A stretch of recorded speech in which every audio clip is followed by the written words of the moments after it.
नायब जी को जय श्री राणा जी, राजीव जी, सभी को। ऑक्सीजन की कमी हुई तो सबसे पहले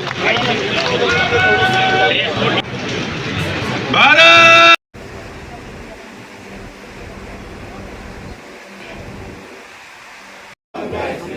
नवीन जी को जय श्री राम, नवीन जी को जय श्री राम, नायब जी को जय श्री राम, नायब जी को जय श्री राम, सुधा जी को जय श्री राम, नायब जी को जय श्री राम। भारत माता के नायब जी को जय श्री राम, नायब जी को जय श्री राम, नायब जी को जय श्री राम, नायब जी को जय श्री राम, नायब जी को जय श्री राम, कार्यालय से भारतीय जनता पार्टी के नवीन जी को जय श्री राम, नवीन जी को जय श्री राम, नवीन जी को जय श्री राम, नवीन जी को जय श्री राम, सुधा जी को जय श्री राणा जी, राजीव जी, सभी को हाथ जोड़ के प्रार्थना। जी को जय श्री राम, नायब जी को जय श्री राम, नवीन जी को जय श्री राम, नवीन जी को जय श्री राम, सुधा जी को जय श्री राम। ऑक्सीजन की कमी हुई तो सबसे पहले उन्होंने अपने लोकसभा हरियाणा के मुख्यमंत्री जिनका स्वभाव सरलता और संघर्षशील से आज यहाँ पहुंचे, मैं एक बार सभी कार्यकर्ताओं से निवेदन, नमो ऐप में जिन्होंने पूरे विश्व में कुरुक्षेत्र जिला की शान बनाई, ऐसे हमारे बीच में उपस्थित रविंद्र सागवान जी, उनका भी यहाँ पहुंचने पे हार्दिक अभिनंदन स्वागत।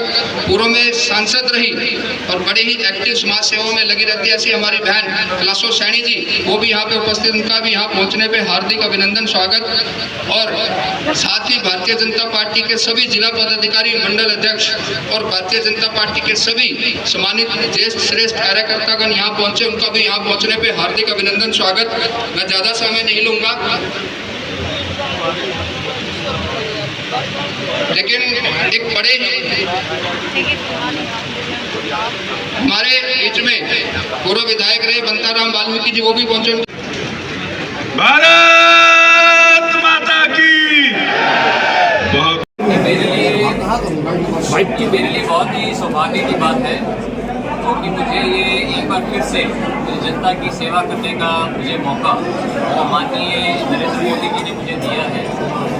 कुरुक्षेत्र संसदीय क्षेत्र से मुझे लोकसभा चुनाव में उतारकर इसलिए मैं बहुत आभारी हूँ माननीय मोदी जी का, माननीय खट्टर साहब का, माननीय मुख्यमंत्री नायब सिंह सैनी जी का, जिन्होंने मुझे खुले दिल से खुले मन से मुझे अपनाया है, ये सेवा का मुझे मौका दिया है। मुझे पहले भी सौभाग्य प्राप्त हुआ है कि कुरुक्षेत्र में 10 साल मुझे सांसद रहने का मुझे मौका मिला और यहाँ से मैं 30 साल से जुड़ा हूँ। 20 साल से यहाँ पे जो कुरुक्षेत्र संसदीय क्षेत्र की जनता से जो रिश्ता है हमारा, एक पारिवारिक रिश्ता है। और मैं समझता हूँ आज पूरे देश के अंदर माननीय मोदी जी की भारतीय जनता पार्टी की एक लहर है।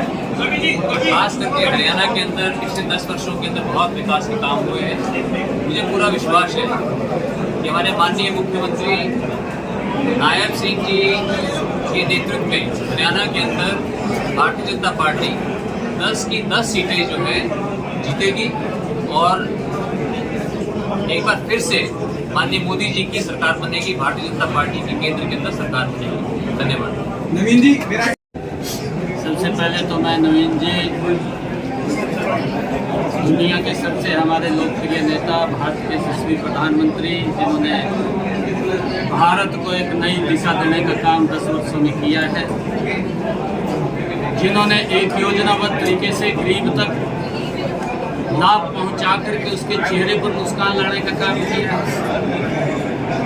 जैसे हमारे यशस्वी प्रधानमंत्री नरेंद्र मोदी जी ने और हमारे हरियाणा के पूर्व में यशस्वी मुख्यमंत्री रहे आदरणीय मनोहर लाल जी ने, आदरणीय अमित शाह जी ने और आदरणीय जगत प्रकाश नड्डा जी ने जो कमल का फूल नवीन जी जो इस क्षेत्र के पहले भी सेवा दे चुके हैं, आज यहाँ देकर के नवीन जिंदल जी को भेजा है। और जो उत्साह आप लोग कार्यकर्ताओं में देख रहे हैं, जो जोश यहाँ की जनता के अंदर देख रहे हैं, आज इस बात के ऊपर मैं ये बात कह सकता हूँ कि नवीन जी यहाँ से देश के अंदर सबसे ज्यादा बहुमत से जीत करके आदरणीय नरेंद्र मोदी जी को तीसरी बार प्रधानमंत्री बनाने में अहम भूमिका कुरुक्षेत्र के लोगों के साथ करेंगे।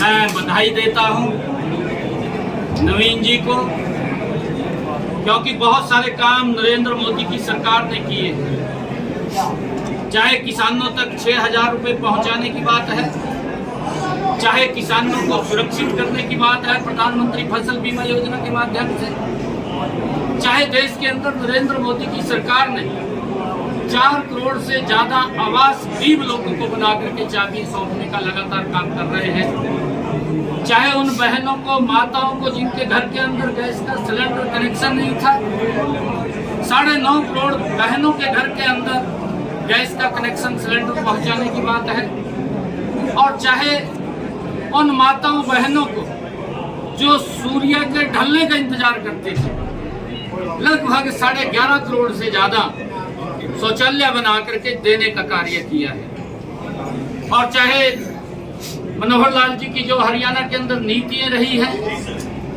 मनोहर लाल जी ने भी योजनाबद्ध इस डबल इंजन सरकार के अंदर मिलकर के जो काम किए हैं, मुझे खुशी है, मुझे गर्व है इन बातों के ऊपर कि पहले 2014 की से पहले वाली सरकार के अंदर एक बच्चे को नौकरी लेने के लिए दर-दर की ठोकरें खानी पड़ती थी, चक्कर काटने पड़ते थे माँ बाप को, नौकरी नहीं मिलती थी। मनोहर लाल जी ने बिना पर्ची बिना खर्ची के आज गरीब के बच्चे को भी नौकरी देने का काम वो किया है। इससे एक बड़ा लोगों के अंदर एक जो उत्साह और जो जोश है, युवाओं को भी लगने लगा है कि पहले सरकारें बात नहीं सुनती थी, अब हमारी बात को सुनती हैं। ये जोश भी युवाओं के अंदर है। और आदरणीय मनोहर लाल जी ने योजनाबद्ध तरीके से किसानों को सुरक्षित करने का भी काम किया है।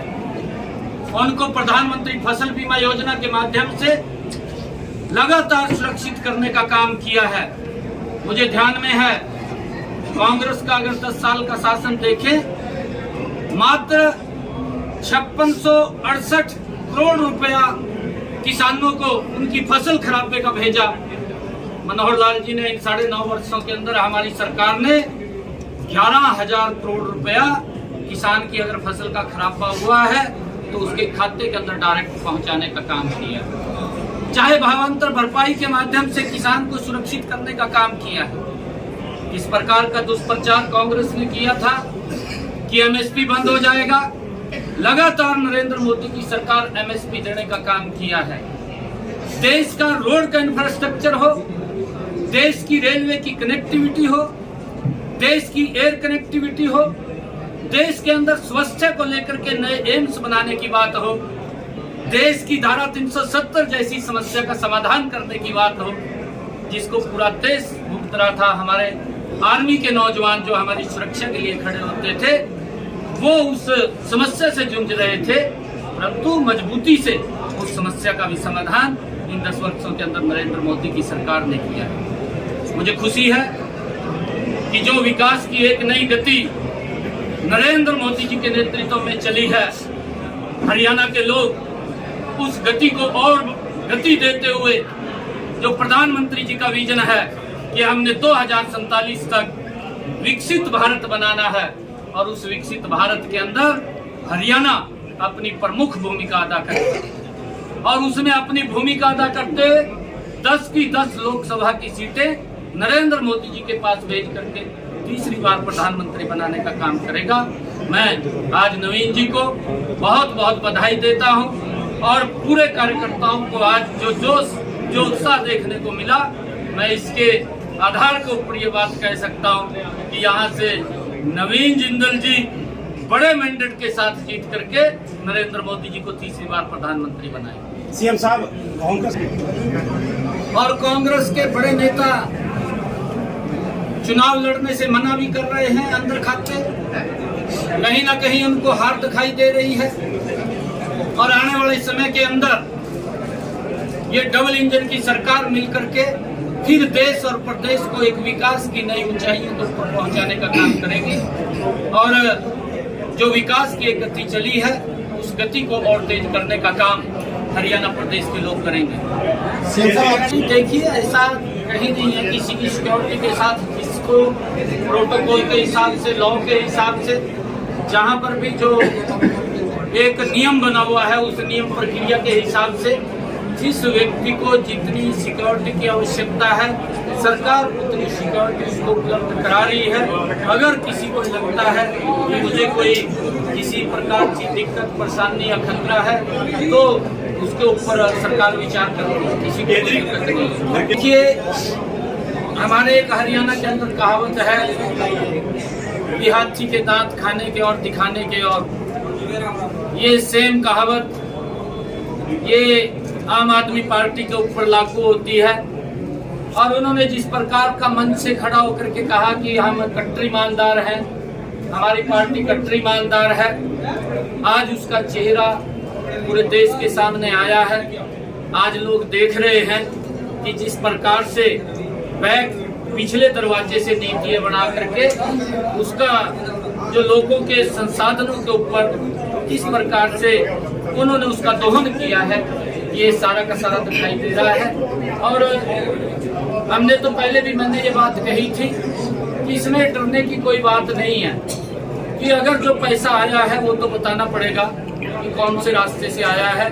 अगर नहीं बता सकते फिर तो कार्रवाई करेगी, परंतु इस प्रकार की जो ईडी पहले भी कार्रवाई करती थी और आगे भी कार्रवाई कर रही है, कांग्रेस के समय में भी कार्रवाई करती थी।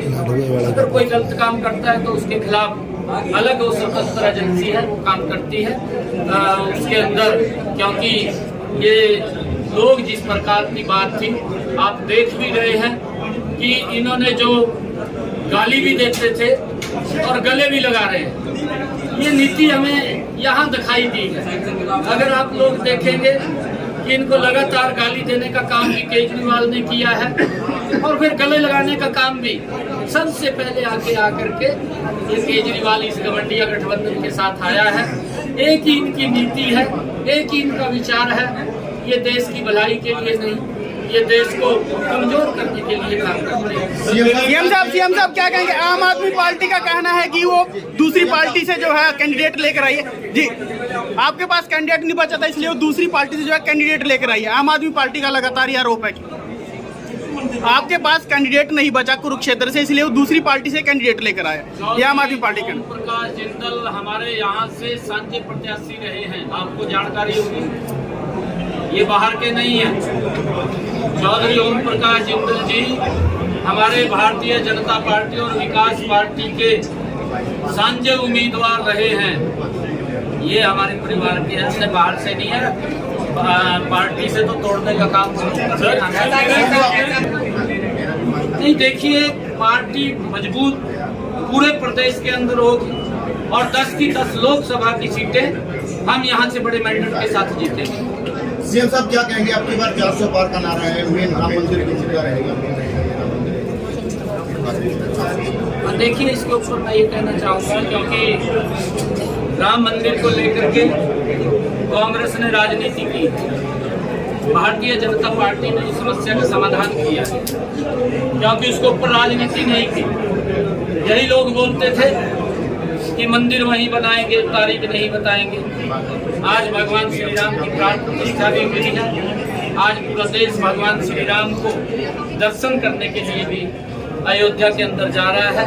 हमारे लिए बड़े गर्व की बात है, गौरव की बात है। हमारी संस्कृति, हमारे संस्कार है, जिसको सुरक्षित करने का काम नरेंद्र मोदी जी ने किया।